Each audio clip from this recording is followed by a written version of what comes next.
Welcome to the Soaring Through Adversity podcast. I am Renee Bregelet, the co-founder and CEO of our foundation and your host.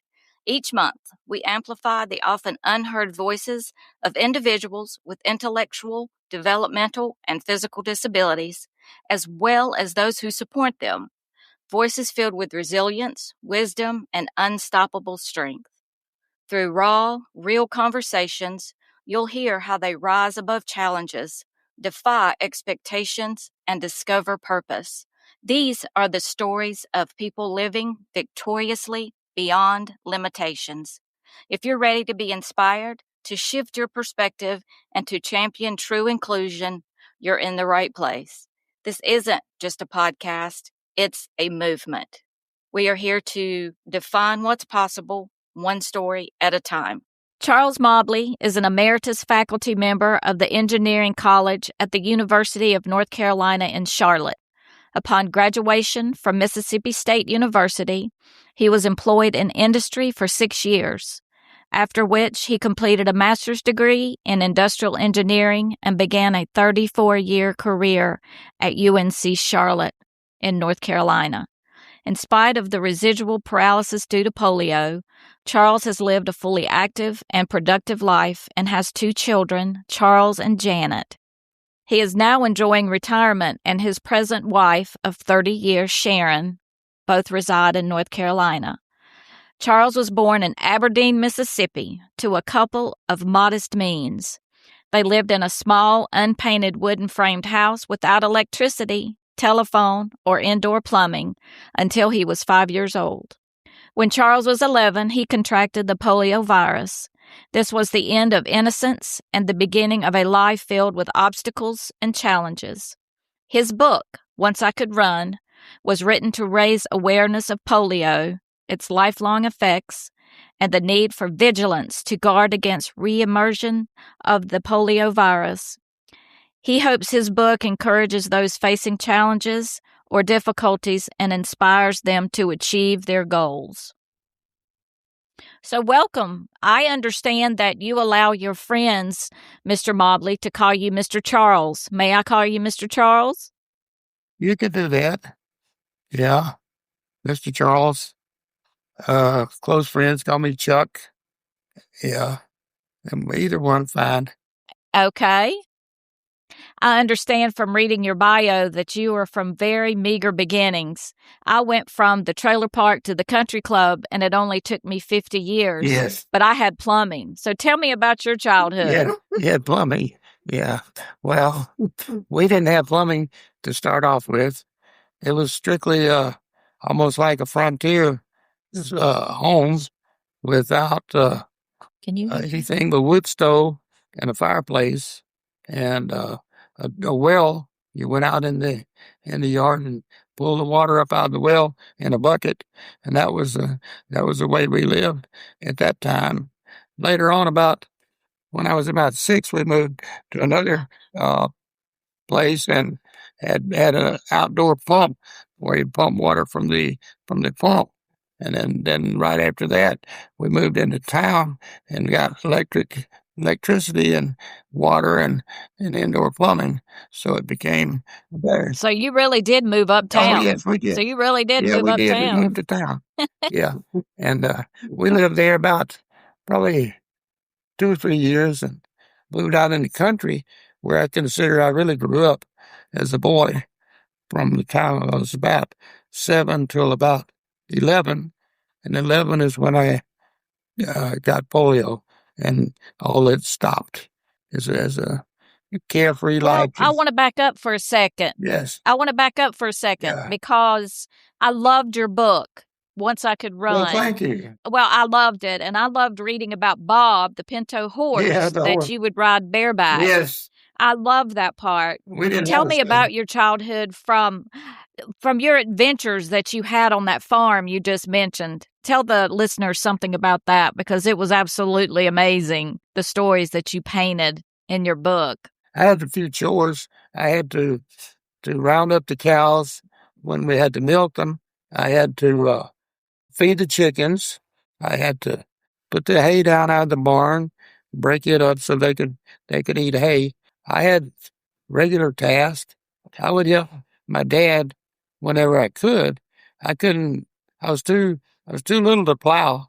I couldn't. I wasn't strong enough. But he plowed with our horse, just one horse and one plow, and he plowed up a good sized garden, and he also plowed. One year he had a corn crop, but that was all part of the life at the time. And for recreation, we tried to catch the horse, which we were sometimes successful catching the horse. And when we could, we would all take turns riding it. The three of us, my cousin, first cousin, and his friend, our friend, the three of us took turns riding the horse. So that was part of the adventure. The other thing I did a lot was fishing.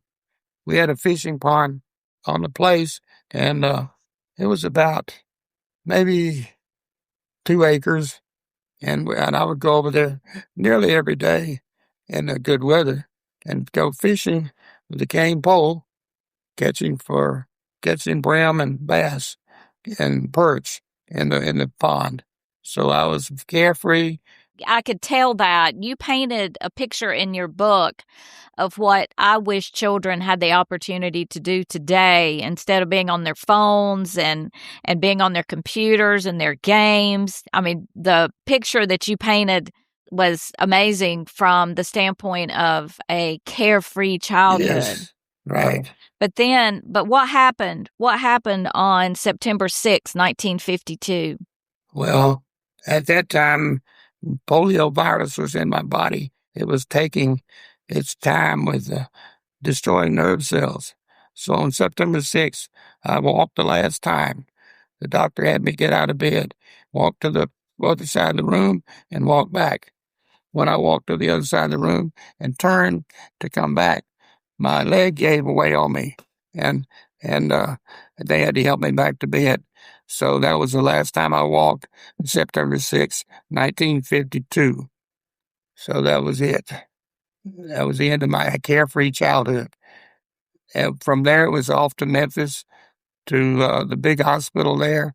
They had an isolation hospital where they kept cases of polio and meningitis and whatever else was contagious. And so I spent 9 months up there in the isolation hospital, and 3 months of it was on an iron lung so that I was able to breathe. My parents and my doctor were wise, and that they thought we should go to Memphis right away. And so we did, and it was only about 3 hours after I got there that my breathing began to slow down and stop. I saw a picture in your book of you being in what I think I've understood to be an iron lung. How long were you in that? 3 months totally. That looked like a daunting piece of equipment. Oh, yeah. Well, it's sort of like being in a diving bell. Your whole body is in the iron lung, except with your head out the end of it. You got a collar, like wrapped up towel type of thing around your neck, so you won't lose air between your neck and the inside of the iron lung. So it breathes for you. When the diaphragm on the end comes out, the volume gets greater, and the pressure drops. So the pressure in the lung becomes less than the pressure in the air, and you breathe in. And then vice versa, when the pressure increases inside the iron lung, you breathe out. So it breathes for you. You don't have to breathe. So it gave your lungs a rest, in other words. It allowed your lungs to rest, and that was recuperating. That's right, it was recuperating. So they began to start to wean me away from the iron lung slowly, so much a day or so much a week. And by the end of 3 months, I was completely weaned off of it. We had another machine called a rocking bed, which looked like imagine a seesaw that you put a bed on, and it would just go up and down like a seesaw. And what that did was it shifted your internal organs so that you could expand your lungs and breathe. And then when they shifted back the other way, it could breathe out. So it took a place to some extent of the iron lung, except it was not invasive and you didn't have to be inside a tube. So that went on for, well, like I say, it took 3 months altogether to get completely out of it.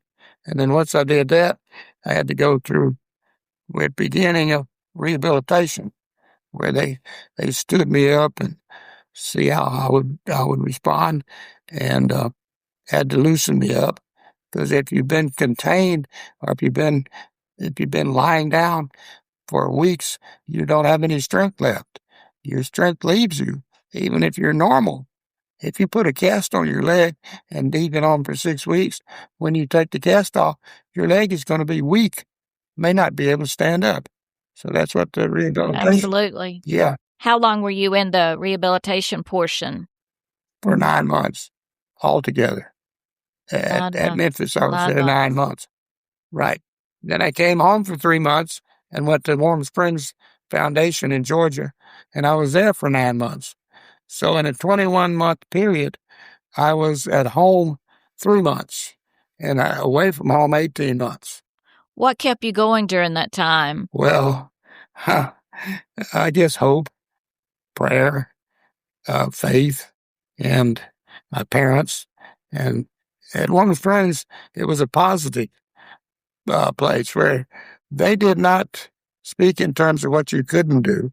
They spoke in terms of what you could do. So their positive attitude helped you increase your positive attitude. Right. It permeated every aspect that was going on down there.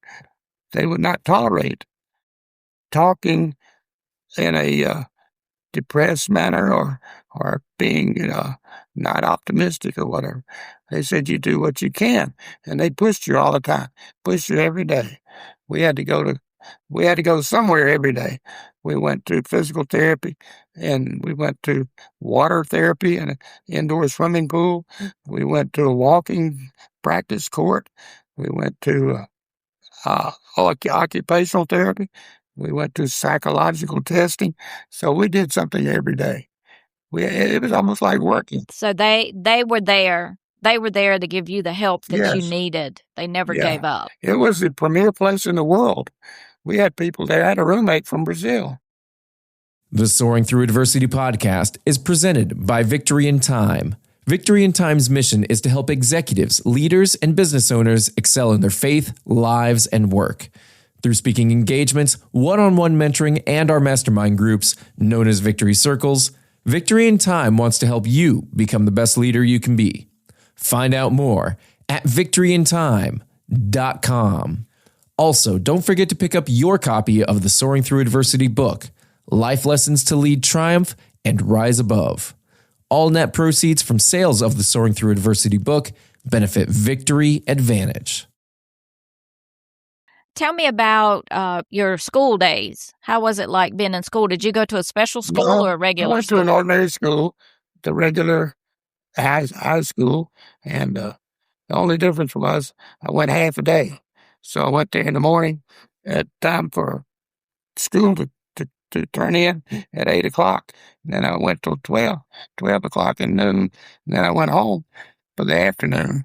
So the doctors said I should do that because I was developing scoliosis, curvature of the spine. And they said, if you sit up a lot, it'll be worse. So they said you need to rest 2 or 3 hours in the daytime. So I did that in the afternoons, and it worked out pretty well because I studied during that time. And then after the kids came home from school, I couldn't study much anymore because they wanted me to play with them. So then that's all the neighborhood kids. So we became kind of a headquarters for neighborhood kids to come. Used to drive my dad crazy. He couldn't stand it. He said, you need to be doing this or doing that. You ain't got time for this. So, which was partly true. I should have been trying to do more rehab, but we got it done. And I got to where I could walk with braces and crutches, and made a fairly good job of it. I got to where I could drive a car. I had one fixed up. I had a 56 Ford fixed up, and drove it. Drove my... Did it have a special hand hand control, yeah. Yeah, the first car The first car was just built. They built the hand control down at the local Chevrolet place. But the next one I got was professionally made up in Illinois by the Wells Inberg Company. And I used that one for probably drove 200,000 miles with that one. It worked out very well.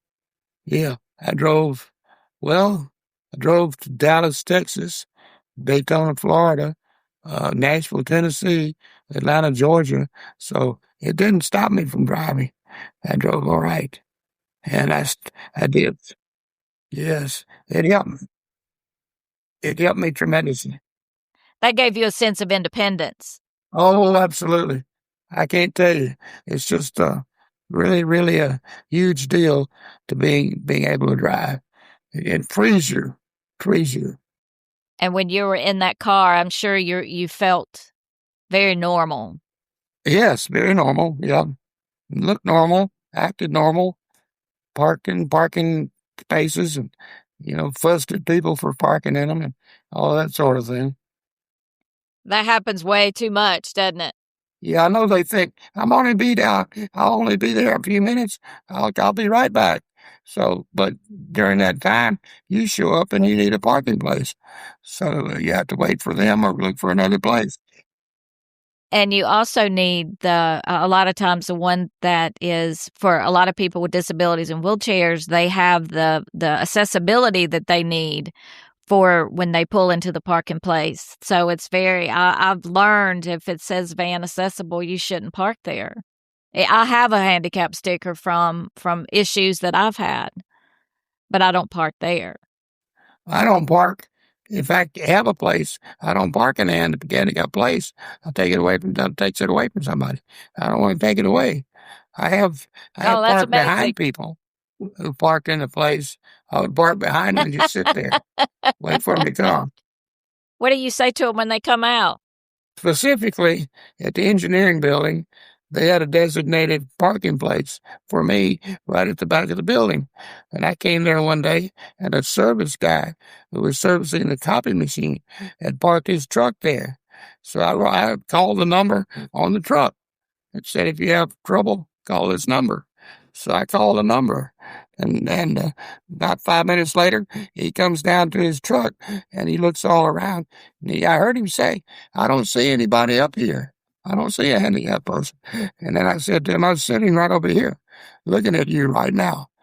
So anyway, I said, I need to be in class in 15 minutes. I got 35 people waiting for me to go to class. He said, well, I'm trying to fix this machine. I said, well, you can't park here. You have to park somewhere else. So anyway, we cleared that up. Yeah, so you've always been an advocate for yourself. Yeah, in that case, for sure. Right. Yeah, it's been hard, but it's been much better than it used to be. When I was first paralyzed, the attitude was like the poor crippled boy. He's ruined. He has no future, That was the kind of thing we got. And that's what they tried to indoctrinate us against in Warm Springs. Don't listen to that. Go out and do things. So years later, I went to a meeting. Someone had organized a meeting of all the polio survivors they could find in this area.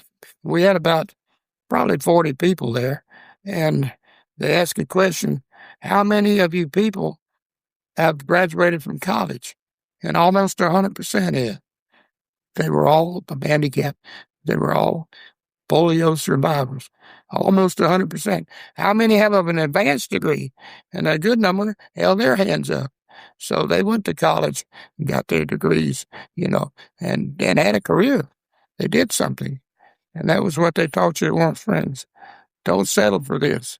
You're not supposed to sit on the street corner and sell pencils. You can have a career. You can be somebody. And I took it to heart. Set your mind. Yeah. Have your mindset. That's right. Have your mindset to That's that. Right. Well, Speaking of college, you were the first to go to college in your family, right? That's correct. Yeah. And you made the dean's list your first semester. First semester. Yeah, I did. We had a good chemistry teacher in high school. And he made it possible to pass, but to do well on first semester chemistry, which is typically a tough course. So I did pretty well, but I did all right the first semester. And I took those grades home, and there were some B's on there. My dad said, "Well, what are these B's doing on here?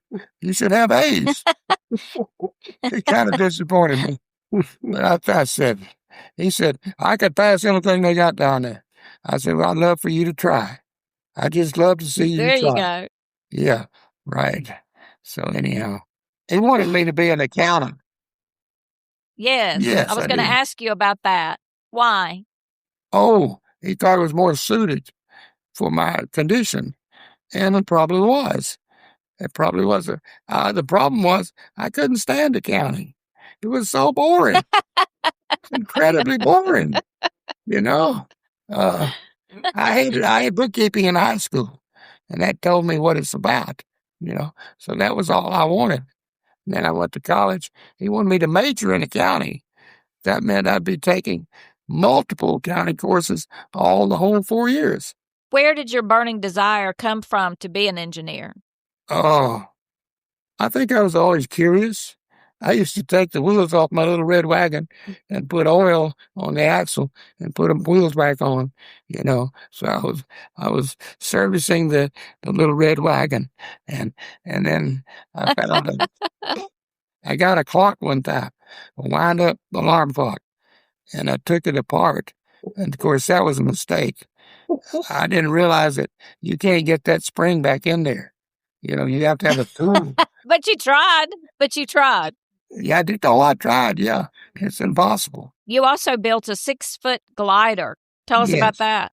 Well, that was a friend down the hallway in my dorm had a 6-foot wing glider, and I enjoyed it so much that he took us out to the airport and we flew it out there, and I just enjoyed watching it.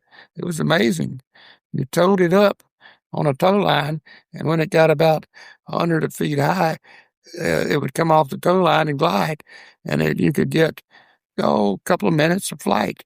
So I thought that was really super. And so I built one like he had. And since then, I built a couple more. And I've got one in my shop now, 6-foot wingspan. The longest flight I ever had with it was 45 minutes. On a 1-minute engine run, the whole thing stayed up for 45 minutes. So it was meant to do 1 minute? No, well, the little engine on it ran for a minute and then ran out of gas. Well, in a minute, it would take it up to probably 300 feet. And then if you were lucky, Oh, I understand. yeah, you would catch the rising air, the thermals that were there. And I caught a thermal and stayed in it. And I had finally bring it back down.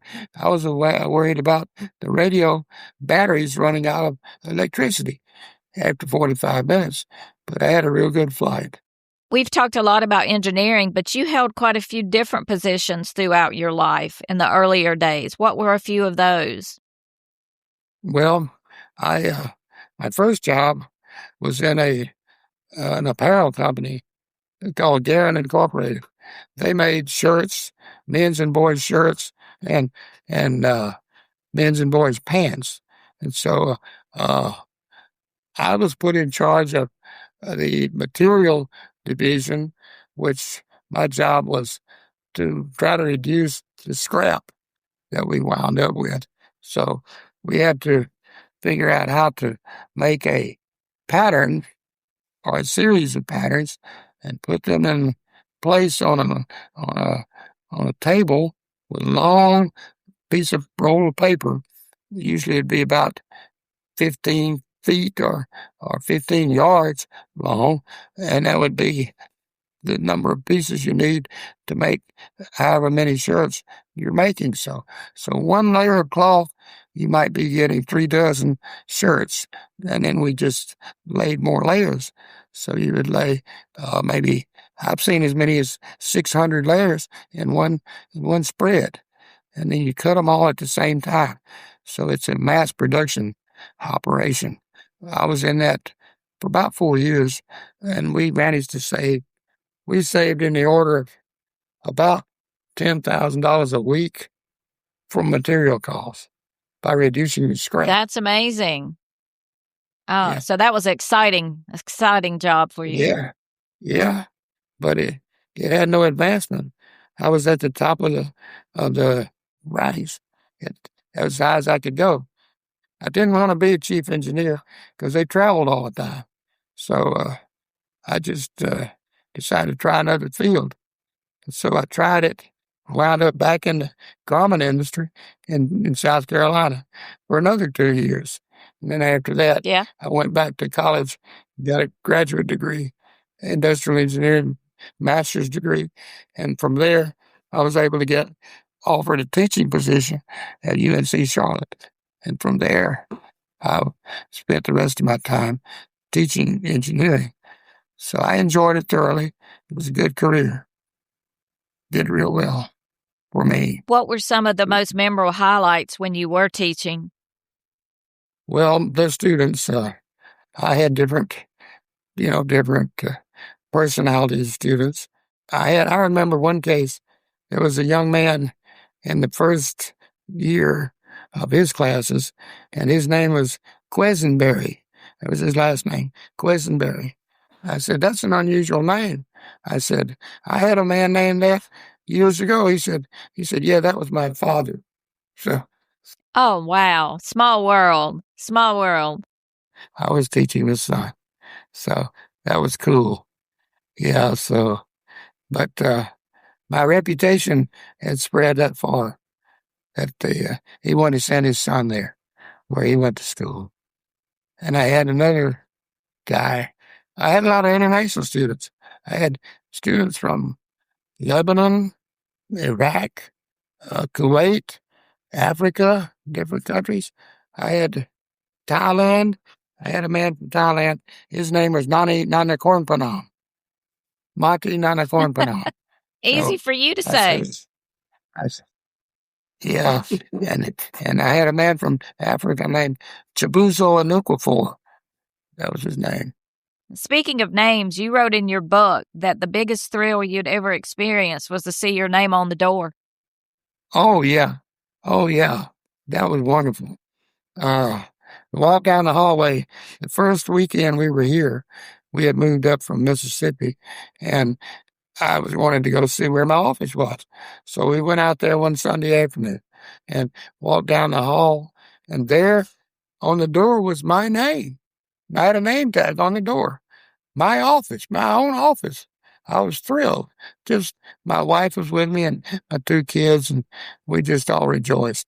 After years of uncertainty and dissatisfaction, one thing and another, we were set up to be. I was set up to be in college as a professor. I couldn't get over it. It was wonderful. So you deserved it. You deserved it. Then I spent 7 years trying to earn tenure. And finally, after 7 years, I earned tenure, and then I kept on going after that. And you were at the University of Charlotte for 34 years? 34 years, right. I taught 36 years altogether, because when I was a graduate student in Mississippi, I taught 2 years in laboratory courses at Mississippi State University. So that made 36 total years teaching. That's quite the career. Yeah, for one who didn't intend to be a teacher. I had no thought about being a teacher. It just finally it hit me after that last job. I thought, well, I'm going to try something different. So I tried applying for teaching jobs, and I got 3 offers. I went on one trip and got 3 offers. One was from a garment company in Kinston, North Carolina. One of them was from Lenore Community College, and the other one was from UNC Charlotte. And of course, I took the Charlotte job offer. Why did you choose Charlotte? When I went there, well, it was where I wanted to be. I knew that I wanted to be in the Piedmont of the Carolina. I'd lived in Spartanburg for a couple of years, and I liked the Piedmont. So my goal was to find a job somewhere in the heart between Richmond, Virginia, and Atlanta, Georgia, somewhere in that arc. That's where I looked for a job. And I applied to over 100 places, companies, 100 and places. 100, yeah, right. I had a whole file drawer full of correspondence. And so when my students would come in and they'd say something like, Mr. Mobley said, I can't find a job. I said, how many places have you checked? He said, I've been to 5 places. And I just laughed. 5 places? That's nothing. Come on.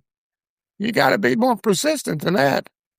And I showed them, I pull a drawer open, file drawer.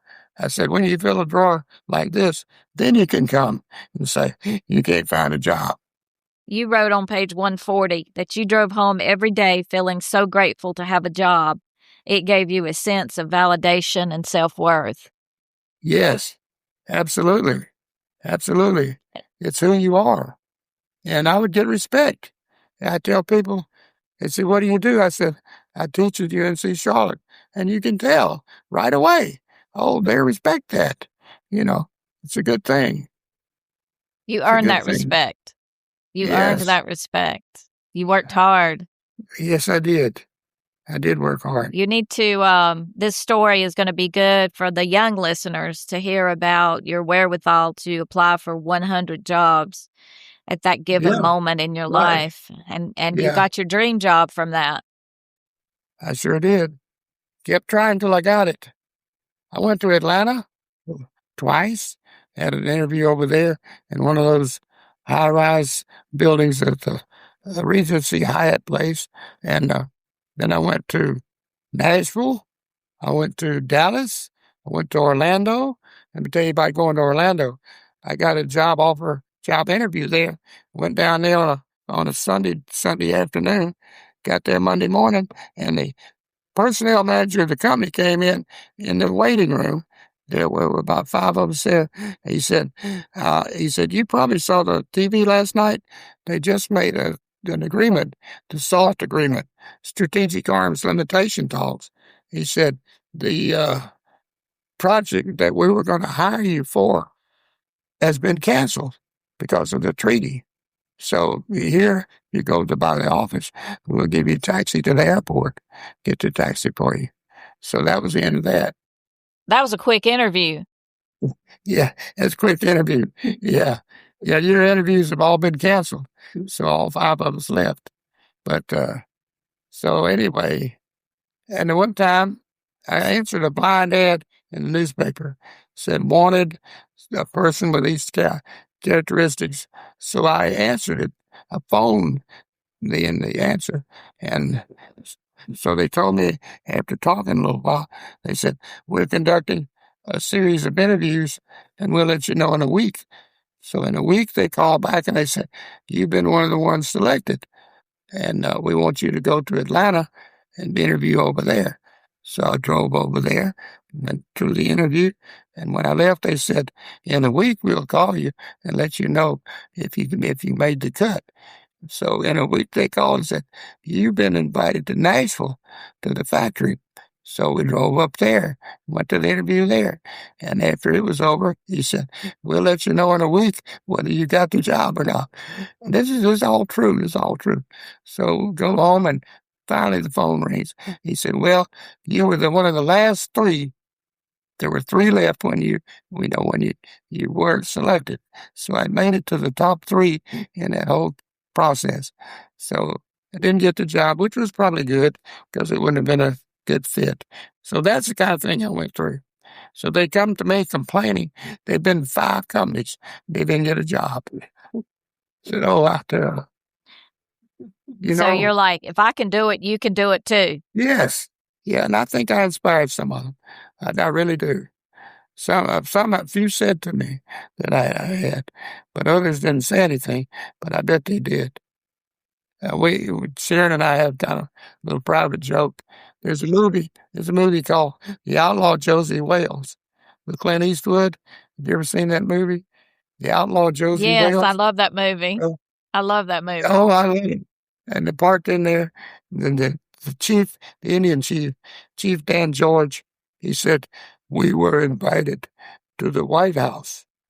They came and met with us, and they said to us, endeavor to persevere. They said, we went home and thought about it, and then we declared war. So I thought that was a great story. But that's what I told Chad. That's what I'm doing. Endeavor to persevere.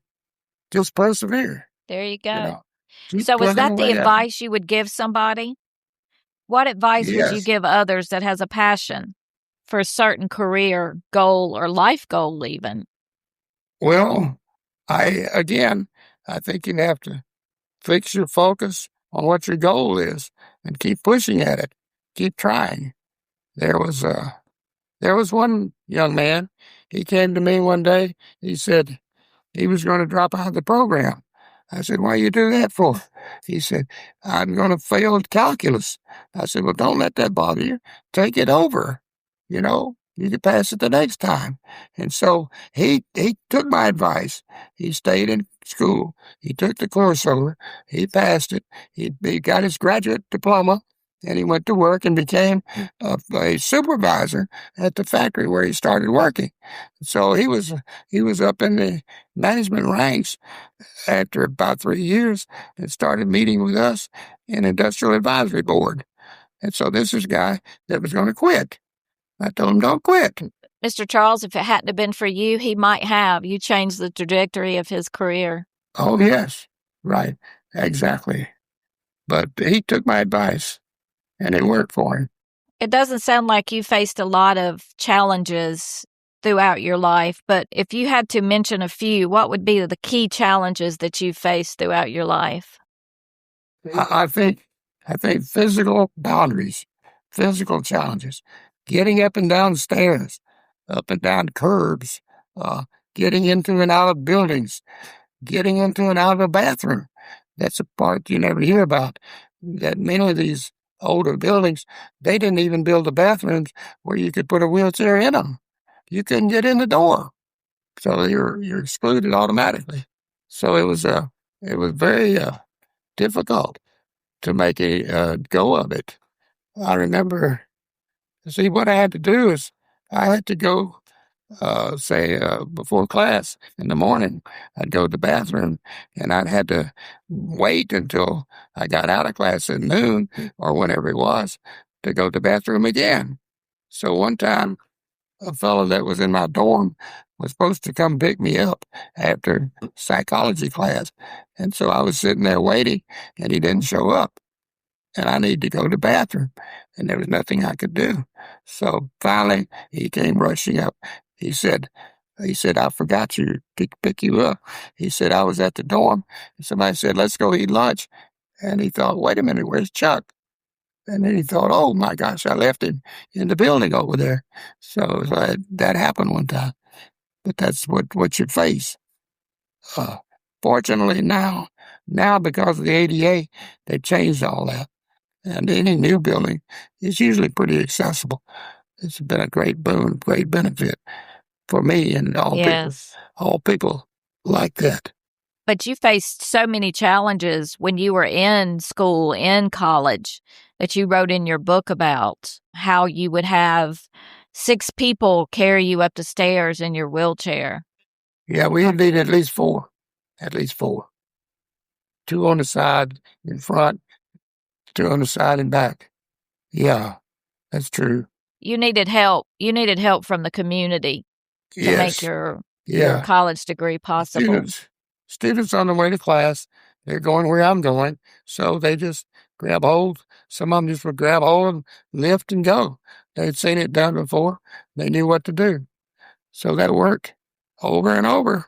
And fortunately, I did. I was never dumped out in college. I was in high school. Well, that was good. In college. So you were in high school. Did you get hurt? Yeah. I had a concussion. Oh, gosh. Yeah, it made me nauseous. And I went to bed. And of course, nowadays, they would insist you treat it. But that was one time. So, there were some challenges. What would you say is your biggest lesson learned through your years at being at the university? Again, I think you, even if you think you can't do it, you try to do it anyway. You know, don't give up before you start. You won't get anywhere. So I would take these courses. I didn't know how I was going to pass them. You know, I'm taking a course, Calculus 3, or, Integral Calculus 2. And these are hard courses. Hard for me, at least. And most people, it's difficult. I have a couple of friends who didn't have any trouble with it, but they're exceptional. They're very exceptional. Both of them are college professors, among other things. So one of them is he plays classical piano for a hobby. That's what he does. And he designed for a job. He designed deep space antennas for NASA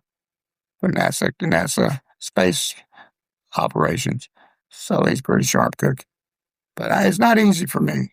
You've surrounded yourself with a lot of intelligent people through the years. Yes, I have. I've known a lot of them. Very sharp people. Yeah, there's two right away. And another one I know, Dr. Barry Sherlock. He's an expert in kind of math. I don't even know what it's about. In wavelets. You remember that? He plays the classic piano too, just for a hobby. He used to come to our house just to play the piano because he didn't have one in his apartment. But it's been very stimulating, knowing people like that. What would you like for your legacy to be to leave for future generations regarding polio and finding strength to overcome those challenges? I would like people to realize that it was very difficult and it had to be something you worked at consistently over and over, and don't give up. Keep trying. Things are getting better. Medically getting better. I just read yesterday they've planted a brain chip in this guy's head and his brain with 64 wires that lead to it. And he can think about moving the mouse on the computer screen and it'll move. He can move it with his brain. He doesn't have to touch it. So that's the beginning. Oh, that's amazing. That is amazing. Yes. Yep. He'll be working on that. Musk is involved with that. Elon Musk, which leads me to believe he'll probably get done. But that's coming. See, if they ever figure out how to turn on growth of nerve cells, then you could reverse polio. You could reverse MS, you could reverse ALS, all these degenerative diseases, if you could ever figure out. Because we as babies, as embryos, there is a period in our development where the hormone that causes the nerves to grow will be active, and it will cause your whole set of nerves to grow until it's finished, and then it will shut off. And now it's shut off because we're already past the age. But if they could figure out how to turn it on, say selectively, then you could grow new nerves, new motor nerves, which now can't be done because it's not medically possible, at least now. So it gets to a point and then it stops. It gets to a point of regeneration and then it stops. Right. Yeah. Well, Mr. Charles, where do you draw your greatest strength from? Well, I think my relationships with my wife, my children, my family, and God himself. I believe in God. I believe he has things to do with the affairs of men. And if you will ask him, see what he will do for you. Many things you can't account for. You can't describe or you can't explain. You just have to take it on faith. And if you look around, you can see reasons to do that. What inspired you to write your book? My wife. She did. She wouldn't leave me alone. She said, you got to write a book. You got to write this book. So It is a fantastic book, and I love the trailer. So I would like to tell our listeners about your book once again, Once I Could Run. It is available on Amazon. And also, there's a trailer for your book that's available on your website, which is Charles Mobley, Mobley-author.com. So we want everyone to know it is available for purchase, and there's a trailer on your website so they can get a little glimpse into who you are and what your book is about. You're also on Instagram and Facebook, too. We would certainly like to encourage the listeners to go there to learn more about you. Well, thank you, Mr. Charles, for being my guest today. Well, you're very welcome. I'm glad to do it. I hope it inspires some people to read the book and maybe get some inspiration out of it. Thank you for joining us for the Soaring Through Adversity podcast. New episodes are released on the first of every month. To learn more about our mission and passion, visit thevictoryadvantage.org. That is THE, victoryadvantage.org. There you'll find ways to get involved as a volunteer, donate, or apply for funding that supports individuals with IDD or physical disabilities in Union County, North Carolina, and the greater Charlotte, North Carolina metro area. You will also find a podcast tab on our website where you can click on the link to our YouTube channel. And I hope while you're there, you will subscribe. Additionally, you can see links that take you directly to our podcast on Apple and Spotify. We are also active on all social media platforms. Thank you again for tuning in and for your incredible support. We couldn't have made this impact without you. And remember, faith first, not last, will lead to living victoriously beyond limitations. Until next time, keep soaring.